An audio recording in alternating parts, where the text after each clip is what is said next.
les podcasts de la Fête de la Science. Bonjour Basile Auger. Bonjour. Vous êtes astrophysicien, vous travaillez actuellement en postdoctorat à l'IPAG, donc l'Institut de planétologie et d'astrophysique de Grenoble, et votre domaine d'études, ce sont les glaces extraterrestres, donc en dehors de la Terre. Est-ce que c'est bien ça ? Oui, c'est tout à fait exact. Top. Est-ce que vous pouvez un peu nous parler de votre parcours académique, universitaire, nous raconter un petit peu de comment vous avez eu envie de devenir chercheur et surtout d'étudier les glaces. Ça vient d'où ça ? D'accord, alors du coup d'abord pour le parcours académique, parce que finalement c'est quelque chose qui se construit. Donc au début il y a évidemment un intérêt pour la science en général, donc j'ai commencé par une prépa en maths et en physique. Et ensuite, j'ai continué des études à Lyon, en physique, à l'École normale supérieure et à l'Université de Lyon. Et ensuite, au cours des stages, je me suis orienté vers la physique expérimentale et en particulier l'astrophysique de laboratoire. Et ce qui m'a conduit à faire un stage de Master 2 au laboratoire dans lequel j'ai fait ma thèse en Normandie. Et donc du coup, mon parcours de chercheur a commencé en début de thèse où je travaillais du coup à Caen. Et ensuite, après avoir soutenu la thèse, donc ça a pris 3 ans, j'ai fait des contrats qu'on appelle des contrats de postdoctorat. Donc c'est des contrats intermédiaires entre le moment où on a terminé une thèse et le moment où on a un poste permanent dans la recherche. Et donc du coup, c'est des contrats courts dans un laboratoire pour poursuivre nos propres recherches. Et du coup, j'en ai fait à Orsay et puis là en ce moment du coup à l'IPAG et dans l'équipe de planétologie de l'université de Grenoble. Enfin, je dépends de l'université de Grenoble. Très bien. Vous dites que vous faites de l'astrophysique de laboratoire. Qu'est-ce que ça veut dire en fait ? Alors c'est une discipline qui est pas connue du grand public parce que quand on parle d'astrophysique, on pense à des télescopes, souvent en premier, et ensuite on va penser à des gens qui font des calculs, des choses comme ça. Et en fait il y a une autre thématique qui est l'astrophysique de laboratoire et qui sert en fait à faire des expériences pour expliquer ce qu'on observe avec des télescopes ou ce qu'on observe avec des outils numériques pour faire des simulations. Et du coup c'est de construire des dispositifs expérimentaux pour comprendre ce qu'on a dans l'espace. Et en particulier, moi, je travaille dans la production de glace, dans des installations où on va pouvoir irradier ces glaces-là pour reproduire l'environnement dans lequel elles évoluent dans l'espace. Et après, on analyse ce qu'on a obtenu et on compare ça avec des données extraterrestres, alors des météorites ou des données de télescope. Et du coup, ce que je fais ici à Grenoble, c'est que je travaille dans l'unité de spectrométrie de masse de mon laboratoire. Et du coup, on va pouvoir analyser des échantillons et avoir accès à toutes les molécules présentes dans nos échantillons. Et c'est ça que je fais ici à Grenoble. Donc on va essayer de préciser un peu la spectrométrie de masse. Donc le fonctionnement de la spectrométrie de masse, c'est vous prenez un échantillon plus ou moins inconnu et vous allez le passer dans une machine et la machine va vous dire toutes les masses qu'elle détecte. Donc par exemple, ça peut être, si on parle en être humain, donc, tous les kilos qu'elle va pouvoir mesurer et nous on va pouvoir donner une identification sur chacune des masses qui est sortie de l'appareil pour dire c'est telle ou telle molécule parce que toutes les molécules n'ont pas la même masse à partir du moment où elles ne sont pas composées des mêmes éléments. Et du coup, en faisant ça, on va pouvoir avoir accès à la richesse moléculaire de nos échantillons. Et c'est ce qu'on recherche ici, en tout cas mathématiques de recherche là, c'est de rechercher la diversité moléculaire dans ces objets-là. Donc ces objets qui sont donc des morceaux de glace. Ouais. Qui se forment d'ailleurs dans l'espace, dans notre système solaire. Oui, tout à fait. Donc c'est des glaces qu'on reproduit sur Terre. Donc c'est pas des échantillons directs qu'on a dans l'univers ou dans le système solaire, mais c'est vraiment ce qu'on appelle des analogues. Donc c'est on reproduit en laboratoire la composition des objets sur lesquels on travaille. Alors moi par exemple, je travaille sur des objets qui sont au-delà de Neptune. Et du coup on reproduit en laboratoire leur composition. Et après, on leur fait faire tout un tas de choses et on observe après ce qu'on obtient tout à la fin. Et ça, on va l'analyser. Donc, comme j'ai dit, en spectrométrie de masse, mais on peut faire tout un tas d'autres analyses dessus. Alors, il y a plein de choses qui ont été dites. Donc, on va essayer de creuser un peu tout ça. Les glaces qui sont au-delà de Neptune. Alors, qu'est-ce que concrètement ça veut dire ? Alors, le petit piège, c'est Neptune, c'est donc la 8e planète du système solaire, de notre système solaire. C'est la dernière planète qui est qualifiée comme telle. Et donc, du coup, après Neptune, il y a encore énormément de choses. En fait, ce n'est pas la fin du système solaire. Oui, tout à fait. En fait, Neptune est bien la dernière planète du système solaire. Avant, on avait Pluton, mais qui a été rétrogradé précisément, alors pour différentes raisons, mais l'une d'entre elles était qu'on commençait à détecter tout un tas d'objets derrière Pluton, et on pouvait pas tous dire que c'était des planètes, et il a fallu faire une définition beaucoup plus précise pour restreindre le nombre de planètes de notre système solaire. Et du coup, au-delà de Neptune, on a plusieurs, ce qu'on appelle un réservoir. Il y a ce qu'on appelle la ceinture de Kuiper, donc elle fait partie d'ailleurs Pluton, et que tout un tas d'objets qui sont à cet endroit-là. Et puis plus on va aller loin, on va encore rencontrer des objets, et notamment ce qu'on appelle le nuage d'Oort, qui est potentiellement un réservoir de comètes. Et du coup, moi, je travaille sur des objets qui sont situés à ces endroits-là, et en particulier, je m'intéresse à l'évolution de leur surface. Donc nous, on sait par des observations, que ce soit des observations par télescope ou avec des sondes, avec la sonde New Horizons qui est allée au-dessus de Pluton, on connaît la surface et la composition en surface de ces objets-là, et donc du coup, nous, on peut les reproduire en laboratoire, parce qu'en surface, c'est beaucoup d'azote et beaucoup de méthane, après avec d'autres molécules si on va un petit peu plus loin, mais pour faire très simple, c'est de l'azote et du méthane, et nous, on peut reproduire en laboratoire une glace d'azote et de méthane. Et ça va être notre analogue pour étudier l'objet transneptunien. Alors ça, c'est intéressant. En fait, quand vous parlez de glace, vous parlez concrètement d'objets, donc de comètes, de météorites, non ? Alors, en fait, aussi pour la partie météorite, en fait, dans le système solaire, vous avez des objets, et en fonction de l'endroit où ils vont se situer, ils vont changer de nom. Donc, par exemple, vous avez Pluton, qui est juste une planète naine aujourd'hui, mais si on imagine que Pluton, par un phénomène quelconque qui n'existe pas pour l'instant, revenait dans le système solaire plus proche du Soleil, ça va devenir une comète, parce que la glace va se sublimer. Donc, on va avoir la formation d'une queue. Et ensuite, cette comète-là peut injecter de la matière dans le système solaire sous la forme de petits débris. Et ces débris-là, quand ils vont retomber sur Terre, ce sera des météorites. Donc du coup, en fait, tous les objets peuvent prendre le nom à un moment. Okay. Et donc du coup, moi, je travaille bien sur l'objet précométaire, c'est-à-dire avant qu'il soit échauffé par le Soleil, jusqu'à c'est une glace. Donc, elle est quand même en mouvement, cette glace ? Alors, en fait, tout est en mouvement dans le système solaire. Donc, c'est des objets qui tournent dans le système solaire, qui orbitent autour du Soleil.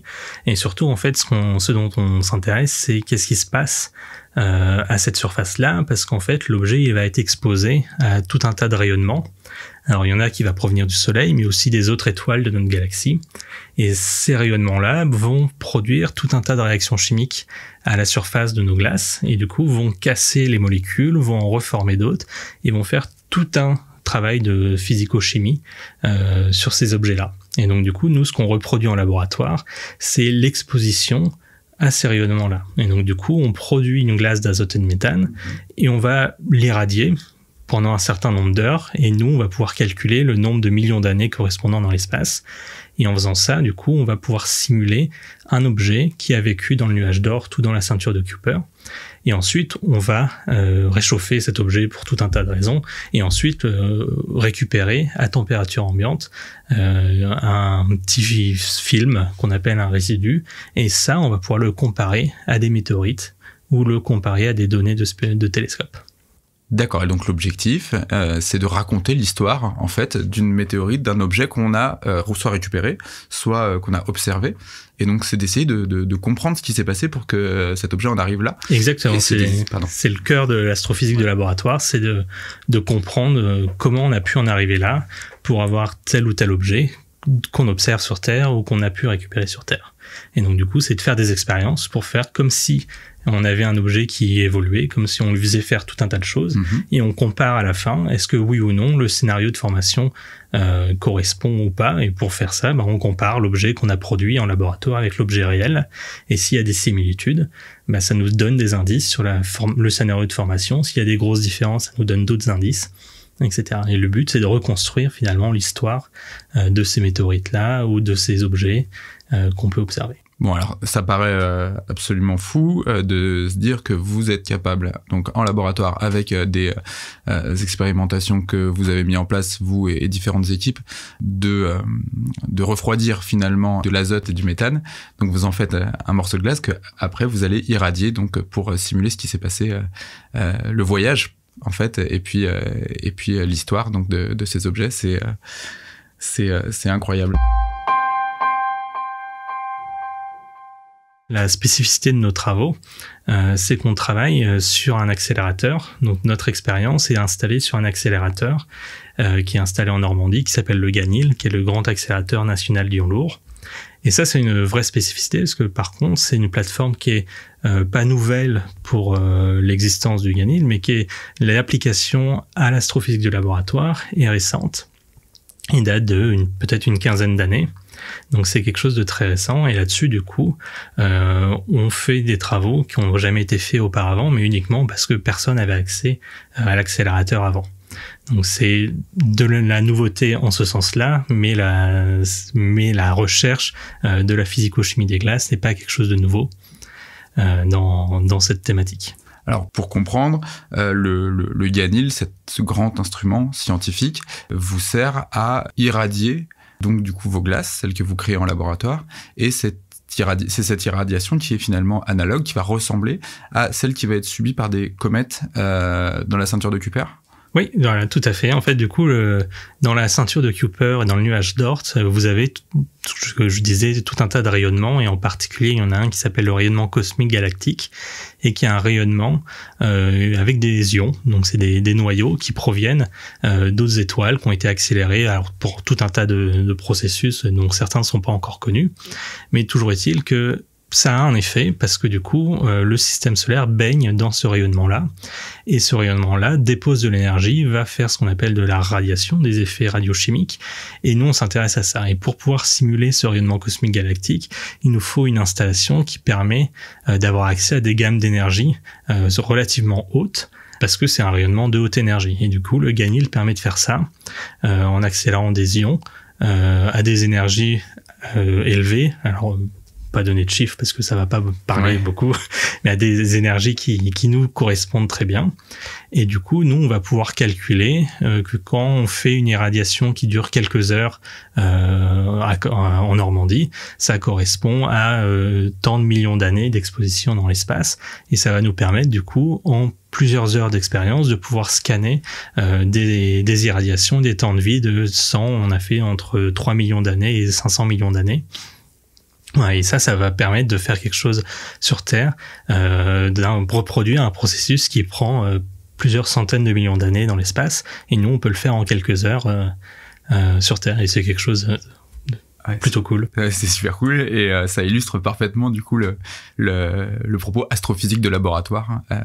On arrive à faire des expériences du coup qui réduisent le temps. Voilà, ce qui amène du coup tout un tas de problèmes, parce que évidemment nous on dépose toute l'énergie en quelques heures, alors que les objets ont plusieurs millions d'années, dizaines, centaines de millions d'années pour absorber tout ça, mais ça nous permet quand même de travailler et d'avancer en ayant quand même conscience des limites de l'astrophysique de laboratoire, qui sont que on est limité par le temps humain, et que évidemment on peut pas faire une expérience qui dure 10 millions d'années sur Terre. Donc on est obligé de faire des choix, et ce qui est bien dans l'astrophysique de laboratoire, c'est de choisir les différentes options pour prendre les options qui vont minimiser l'impact de cette réduction du temps dans nos expériences. On a un peu compris donc vos expériences, votre intérêt. Quel est le sujet là de vos recherches à l'IPAG? Donc, quelle est la suite? Sur quoi est-ce que vous travaillez actuellement? Alors, du coup, à l'IPAG, j'ai été recruté pour travailler sur la complexité moléculaire de la matière organique extraterrestre. Donc, c'est-à-dire que je m'intéresse à la matière carbonée qu'on trouve dans des météorites ou qu'on trouve à peu près n'importe où, et je m'intéresse à comment elle s'est formée. Donc pour faire ça, on fait des expériences dont j'ai parlé précédemment, et maintenant je m'intéresse à quelle est la complexité, quelles sont les molécules qu'on arrive à former en laboratoire, est-ce qu'on a des similarités ou pas avec ce qu'on observe et ce qu'on a dans les météorites. Et du coup, pour ça, donc je fais les expériences en Normandie, et le petit film solide qu'on obtient après avoir irradié la glace, je le conserve et je l'amène ici à Grenoble. Et à Grenoble, j'utilise un spectromètre de masse qu'on appelle un Orbitrap. et qui va nous permettre d'avoir accès, une fois qu'on a solubilisé notre échantillon, c'est-à-dire qu'on l'a mélangé dans du méthanol typiquement, on va pouvoir le faire passer dans une machine qui va nous donner toutes les masses qui sont présentes dans cet échantillon-là. Et nous, on va donner une identification à chacun de ces pics, et nous, on va savoir du coup toutes les molécules qui ont été formées. Et moi, ce qui m'intéresse, c'est de savoir déjà qu'est-ce qu'on a, parce que personne ne sait pour l'instant ce qu'on a dans ces échantillons produits en laboratoire. Et ensuite, ce que je veux, c'est comparer avec ce qu'on a dans les météorites et dans les objets sur lesquels moi je travaille, pour voir si aujourd'hui on produit des échantillons qui sont extrêmement similaires, mais on va dire que c'est en les observant de loin. D'accord. Mais là, maintenant, ce que je veux voir, c'est à quel point ces échantillons sont similaires. Et du coup, je vais me regarder, est-ce qu'on produit la même chose? Est-ce qu'on a bien la même chose? Et alors, on s'attend à ce que ce soit plutôt pareil. Oui. Mais ce qui serait vraiment bien, c'est qu'il y ait des grosses différences. Et du coup, on devrait affiner notre scénario de formation, notre histoire qu'on a essayé de reproduire, pour essayer d'affiner tout ça. Quand vous dites ce qui serait bien, c'est parce que vous voulez pas trouver trop vite? Alors non, mais c'est toujours bien quand il y a quelque chose qu'on comprend pas. Oui. C'est toujours un petit peu frustrant si on a les résultats auxquels on s'attend. C'est bien pour la science, mais c'est vrai que pour la stimulation, c'est plus intéressant quand on doit essayer de recomprendre ce qui s'est mal passé, etc. Alors vous avez mentionné un terme qui est intéressant, vous avez parlé de matière organique. Alors matière organique, de manière un peu prosaïque, on peut se dire, est-ce que c'est pas des choses qui ont attrait au vivant? Vous pouvez repréciser ce que c'est une matière organique pour en physico-chimie? Ça a un sens de dire que c'est un attrait au vivant, parce qu'en fait une matière organique, c'est de la matière carbonée. Et nous, on est fait à peu près de carbone, de tout un tas d'autres choses, mais entre autres de carbone. Et donc, du coup, nous, la matière organique, ça va être un ensemble de chaînes ou de molécules plus ou moins complexes qui contiennent du carbone et d'autres choses. Alors, souvent, c'est de l'azote, un peu d'oxygène et de l'hydrogène. Et du coup, moi, je m'intéresse à la formation de cette matière-là, qui est une matière qu'on trouve dans des météorites. Et dans certains cas, c'est de la matière qui est très particulière parce qu'elle a des richesses en certaines molécules ou des grosses déplétions en autres molécules. Et du coup, on s'intéresse à comment ça a pu se former. Et du coup, la base de mes travaux, c'était vraiment d'essayer de comprendre comment on pouvait former une matière extraterrestre organique riche en azote. Et ça a été le sujet de ma thèse, en fait, d'essayer de comprendre comment on pouvait former de la matière carbonée avec beaucoup d'azote à l'intérieur. Parce qu'on en observait dans des météorites et que c'était pas normal. C'était pas normal par rapport à la majorité des... Par rapport au reste des météorites, effectivement, c'était pas ce qui était attendu. Donc c'était un résultat surprenant. Et on devait essayer de comprendre, du coup, ça peut pas se former de la même manière que les autres, parce que sinon les autres seraient de la même manière. Oui. Et donc, du coup, il y a un processus de formation différent pour cette matière-là, et du coup, on a essayé d'explorer comment on peut former cette matière organique riche en azote. Donc, le processus différent, ça peut être aussi, par exemple, une provenance différente. On arrive à savoir d'où viennent à peu près les météorites qui tombent sur le sol terrestre. Souvent, c'est via une ceinture qui est entre Mars et Jupiter. Oui. Il y en a beaucoup qui proviennent de la ceinture principale d'astéroïdes. Et puis après, il y en a plein, en fait. Il y en a tout un tas je les connais même pas tous, que c'est un métier à part entière de travailler dans la classification des météorites. Et du coup, on peut classer et leur dire d'où est-ce qu'elles proviennent. Et puis, il y en a une certaines familles où la classification correspondait pas. On a été très au-delà de toutes les compositions classiques. Et donc, du coup, ça ne pouvait pas provenir des réservoirs habituels. Et c'est là qu'on a commencé à penser. Alors, en fait, c'est pas c'est l'équipe avec laquelle je travaille à penser. Et ensuite, moi, je suis arrivé à établir un scénario comme quoi ce sera un objet qui proviendrait de beaucoup plus loin dans le système solaire et qui serait arrivé sur Terre, probablement par l'intermédiaire d'une comète. Et donc, du coup, ce serait de la matière cométaire qu'on a sur Terre. Et ça, c'est quelque chose de très intéressant parce qu'aujourd'hui, la matière cométaire sur Terre, ça vient de missions spatiales. Donc, qui vont autour d'une comète, qui récupèrent de la matière et qui reviennent. Mais si on peut en avoir, si on a une source de matière sur Terre, c'est quand même quelque chose de formidable pour la recherche. Donc, on aurait des comètes qui viendraient de extrêmement loin. On sait loin à quelle échelle on peut réussir à faire comprendre ça, à quelle échelle c'est loin. C'est probablement pas possible de se représenter à quel point c'est loin. Ouais. Donc si on a des comètes qui sont dans le nuage d'Oort dont on a parlé un petit peu avant, vous avez alors des sondes Voyager, tout le monde, je pense, en a entendu parler. Donc c'est des sondes qui ont vocation à sortir du système solaire. Voilà, elles sont même sorties du système solaire, et ça leur a pris quelques dizaines d'années quand même à sortir du système solaire. Il leur faut encore entre 300 et 500 ans pour rentrer dans le nuage d'Oort, et il en faut quelques dizaines de milliers d'années pour en sortir. Donc c'est un nuage qui est extrêmement loin et extrêmement étendu. Et du coup, il y a probablement des comètes qui sont à cet endroit-là. Et nous, on pense que la matière qu'on a sur Terre, sur laquelle nous on travaille, potentiellement pourrait provenir d'un objet qui se baladait à cet endroit-là. Et c'est quelque chose de bien.